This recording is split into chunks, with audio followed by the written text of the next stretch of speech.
Hello, I'm Toro, and this is the Great Blunders. Every great civilization, every genius plan, every bold idea has its moments of unexpected failure. In this series, we gently explore the missteps, mistakes, and strange decisions that changed history, softly told, one blunder at a time.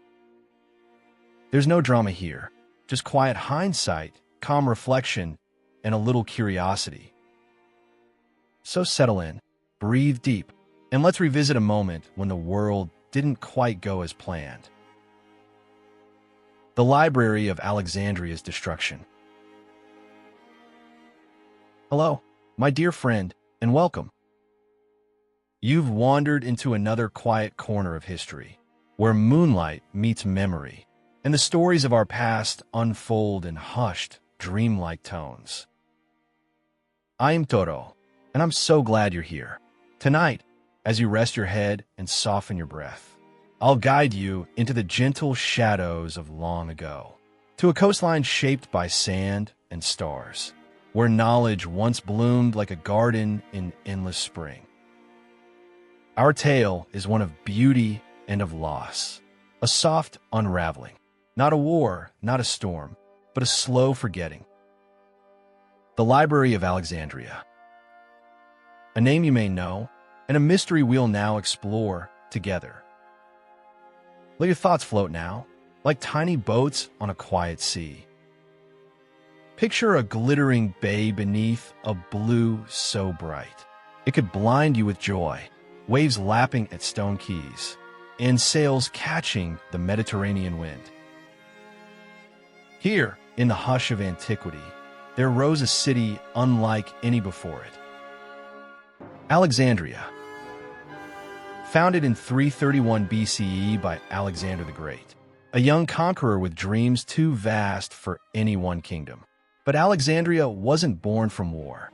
It was born from vision, a place where East met West, where Egyptian wisdom kissed Greek logic, and where the stars overhead were just as studied as the sand beneath one's feet. The city was meticulously planned, streets laid out in perfect grids, temples and markets humming with life. The Great Pharos Lighthouse, one of the seven wonders of the world, guided ships safely to her shores.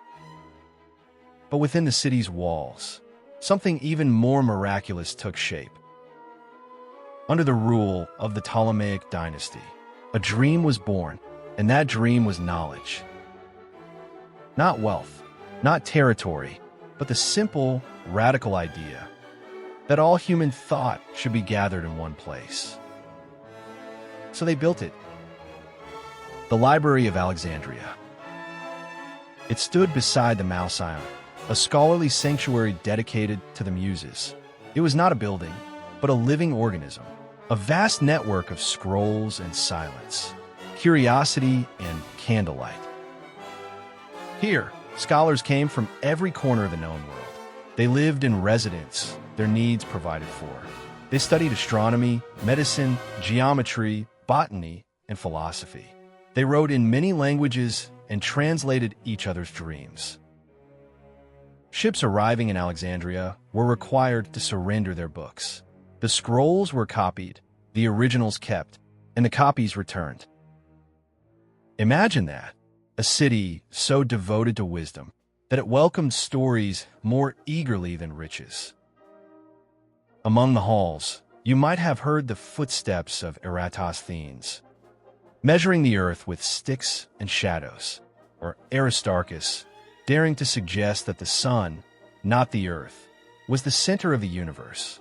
Callimachus, quietly compiling a 120-volume library catalog, and later, Hypatia, brilliant, compassionate, teaching philosophy under colonnades dappled in golden light. The library held hundreds of thousands of scrolls, perhaps even more, texts from India and Persia, Egypt and Athens, treatises on plants and stars, histories of peoples long vanished, myths, maps, medicine, and questions, endless, beautiful questions. It was not only a monument to learning, it was learning itself, alive, evolving, glowing with the breath of the human spirit. And as it grew, the world changed. Empires shifted, languages rose and fell. But through it all, the library remained. Until it began to fade. You might imagine such a place, so full of promise, so cradled by intellect, will be protected, preserved, cherished forever. But history does not work that way. The fall of the Library of Alexandria was not a single, thunderous moment. It was not a villain's act, nor the plot of a great war. It was quieter, a blunder that unfolded in fragments, a scattering of missed chances and broken chains. Let's wander through the echoes of those moments, each a stone in the slow collapse of a dream. We begin in 48 BCE. Julius Caesar, locked in a conflict with Egyptian forces, found himself besieged in Alexandria. To save his fleet, he ordered the harbor set ablaze. The flames spread, carried by wind and chance. They licked at nearby warehouses, some of which, it's believed, held scrolls destined for the library. Ancient sources speak of 40,000 scrolls lost in that fire. Not the entire collection, but deep wound nonetheless. And yet, the library remained. Decades passed, the city endured. But the tides of belief were shifting. In 391 CE, the Roman Emperor Theodosius I declared Christianity the official faith of the empire and outlawed pagan practices. This decision, born of spiritual passion and political calculation, sparked unrest across Egypt. The Serapeum, a temple to Serapis, which had become a second repository for the library's treasures, was attacked. Christian zealots, fearing heresy, tore it down. Many scrolls were lost. How many, we do not know, but the echo grew louder. Still, the heart of the library may have survived, reduced, quiet, but present. And then came 415 CE. The philosopher Hypatia, a beacon of wisdom in a world now suspicious of ancient ways, was killed by a mob. Her death was not just the end of a person, but of a spirit. It symbolized a turning of the page, from open inquiry to fear of the old knowledge. The library grew dimmer still. Finally, in 642 CE, Alexandria was conquered by Arab forces. A legend arose, likely centuries later, that Caliph Omar ordered the destruction of the scrolls. If they agree with the Quran, they are redundant. If they disagree, they're dangerous. So the scrolls, it was said, were used to fuel the city's baths, burning for 6 months. But modern scholars doubt this story. There are no contemporary records, no verified witnesses. More likely, by the time the conquest occurred, the library had already faded to dust and memory. Its halls forgotten, its scrolls unprotected, its patrons long dispersed. The truest explanation may be this: that the library died not in fire, but in silence. Scrolls rotted, insects gnawed, funds dried up, politics shifted, and little by little, no one noticed it vanishing. No villain, no climax, just a dream, neglected until it dissolved. A blunder of inattention, the slowest kind of loss. And what do we lose? We will never truly know, and that is perhaps the deepest ache of all. Not just the names of forgotten authors, not just the diagrams and theories and plays. We lost potential, possibility, moments of insight that may have changed everything. Imagine if humanity had understood the heliocentric model, centuries before Copernicus. If medical texts from India and Egypt had cross-pollinated with Greek diagnostics. If engineering scrolls had revealed forgotten machines. if algorithms, if stories, if cures had found root. We cannot say what was lost, but we can feel the shape of it, like a shadow from a tree that no longer stands. The Renaissance may have come sooner. The Enlightenment may have burned brighter. Perhaps even the tragedies of later centuries would have unfolded differently. Or perhaps not. But the Library of Alexandria became something else, even in death. A symbol of what it means to gather knowledge, and how fragile that gathering can be.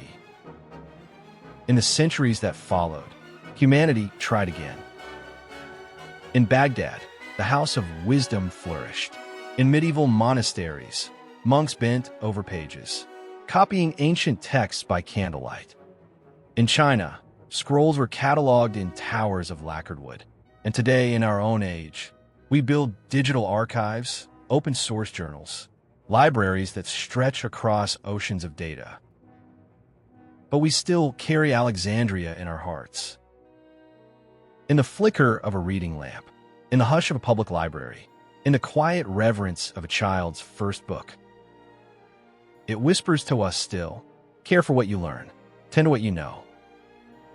Because knowledge can disappear, not in flames, but in dust and in forgetting.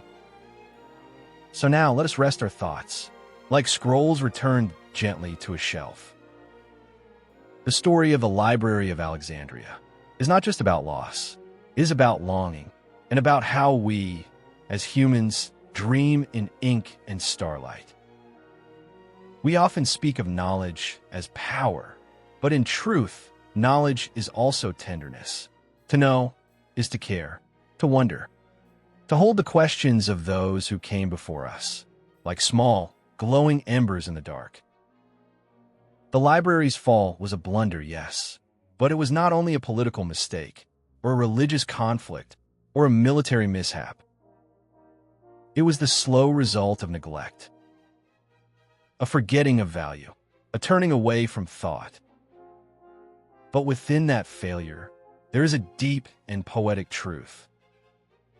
That our ideas must be nurtured, that wisdom does not protect itself, that every generation must choose again, to remember, to preserve, to ask. Even tonight, as you lie here in stillness, listening, breathing, curious and calm, you are part of that lineage. The dream of Alexandria is not gone.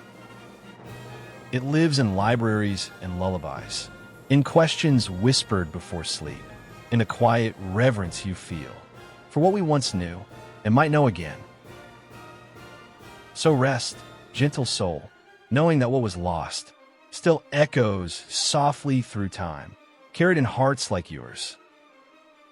Thank you, dear traveler, for joining me beneath the stars tonight.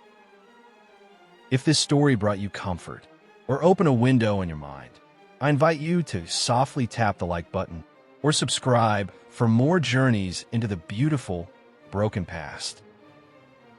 Next time, we'll drift into another great blunder, perhaps a tower built too high, or an expedition that chased the horizon too far. But until then, may your dreams be wrapped in parchment and peace. May your thoughts be gentle, and may your heart carry the light of every story not yet forgotten. Sleep well. From me, Toro.